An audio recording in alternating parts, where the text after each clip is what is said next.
Everyone, welcome back to the channel. আশা করি তোমরা সবাই ভালো আছো, আমিও ভালো আছি। আরও একটা নতুন ব্লগ নিয়ে চলে এলাম। আর এখন আমি আছি বাপের বাড়িতে। তো বাপের বাড়ি থেকে যাব বোনের বাড়িতে, কারণ আজ আছে ফ্যামিলি পিকনিক। তো সকালে ব্রেকফাস্টে মা আজকে বানিয়েছিল আলুর পরোটা। তো এখন আশা করছি তোমাদের ব্লগটা ভালো লাগবে, তাহলে থাকো আমার সাথে সারাদিন। চলো। আর আমার সাথে যাচ্ছে আমার বোন, আমার ছেলে আর আমার বোনের মেয়ে। এটা আমার মেজো বোনের মেয়ে আর ওটা আমার ছোট বোন। তাহলে চলো।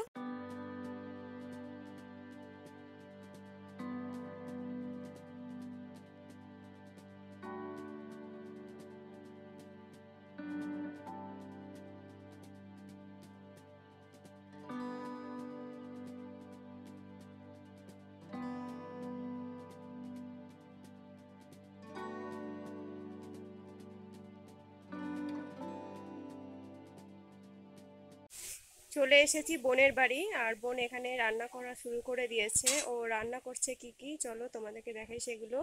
ও এখানে রান্না করা শুরু করে দিয়েছে। আর ও এখানে কি রান্না করছে, কি রান্না করছিস তুই? মাছের ঝাল।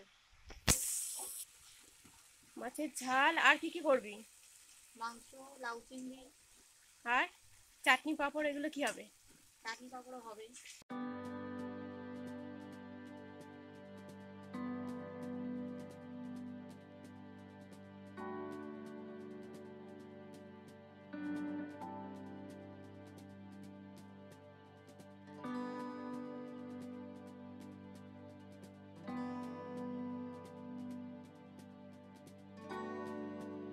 আর আমি এখন এসে গেছি মাঠে। আর দেখো, তোমাদের দেখাই, পিছনেই দেখো আখ বাগান। ছোটবেলায় এখানে অনেক স্মৃতি আছে ছোটবেলার, কারণ আমার বোনের বাড়ি আর বাপের বাড়ি ঠিক 10 মিনিটের ডিফারেন্স, কাছাকাছি। এখন আমরা যাচ্ছি পানি ফল খেতে। পানি ফল তো আমরা দোকান থেকে কিনে খাই, আর এখানে আমরা পুকুর থেকে তোলা পানি ফলটাই খাবো। তো চলো, তোমাদেরকেও নিয়ে যাই পানি ফল বাগানের ওখানে।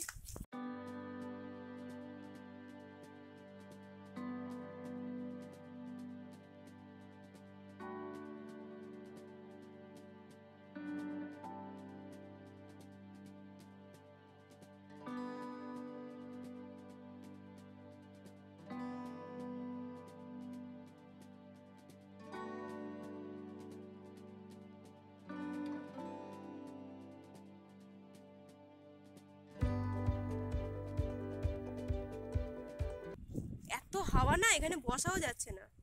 সবাই মিলে এখন খাবো পানি ফল। এই কটা তুললি রে, দেখি দেখি, দেখো এখন খাওয়া হবে পানি ফল। মাঠে বসে পানি ফল খাও আর যাই করো, ভাত খাও। আমরা ম্যাক্সিমাম সময় ছোটোবেলায় না এখানে এসে পিকনিক করতাম, বেশ ভালোই লাগতো। এখন ছোটোবেলাটা ভীষণ মিস করি, যতই শহরে থাকি না কেন। সবাই পানি ফল খেতে ব্যস্ত, আমিও খেতে ব্যস্ত। দেখো, ডুবকি লাগিয়ে কেউ পানি ফল তোলে। এদিকে দেখো পানি ফল কি করে তোলে, কি করে তোলে বাবু, বলে দাও কি করে তোলে পানি ফল। সুইমিং করে সুইমিং করে নাকি পানি ফল তোলে? দেন। মাঠে থেকে চলে এসেছি, আর বাড়ি এসে দেখছি বোনের সব রান্না কমপ্লিট হয়ে গেছে। আর এখন আমরা করব লাঞ্চ। আর আজকে লাঞ্চে কি কি মেনু আছে চলো দেখে নাও। আর এটা হচ্ছে বোনের ছাদ, আর এখানে দেখো সবাই বসে গেছে। এই যে চলো।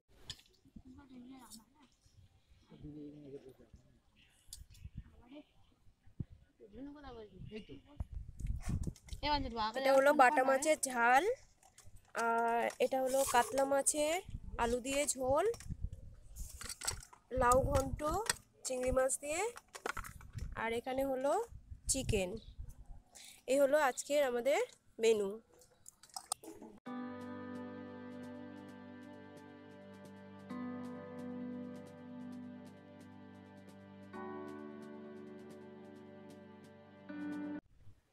বাপের বাড়ি থেকে বাড়িতে চলে এসেছি। আর আজকে দুপুরে রান্নাগুলো খুবই ভালো হয়েছিল। প্রতিদিন নিজেরাই রান্না করে খাওয়া হয়, তাই মাঝে মধ্যে অন্যের হাতে রান্না খেতে দারুণ লাগে। আমার তো ভীষণ ভালো লাগে। তো অনেক রাত হয়ে গেছে, আমি এখানে ব্লগটা এন্ড করব। যদি আজকে ব্লগটা তোমাদের ভালো লাগে তাহলে একটা লাইক করো, আর যদি অনেক বেশি ভালো লাগে তাহলে একটা সাবস্ক্রাইব করো, আর যদি না ভালো লাগে একটা ডিসলাইক করে দিও। আবার দেখা হবে নতুন কোনো ভিডিও নিয়ে তোমাদের সাথে। ভালো থেকো, সুস্থ থেকো। Love you all.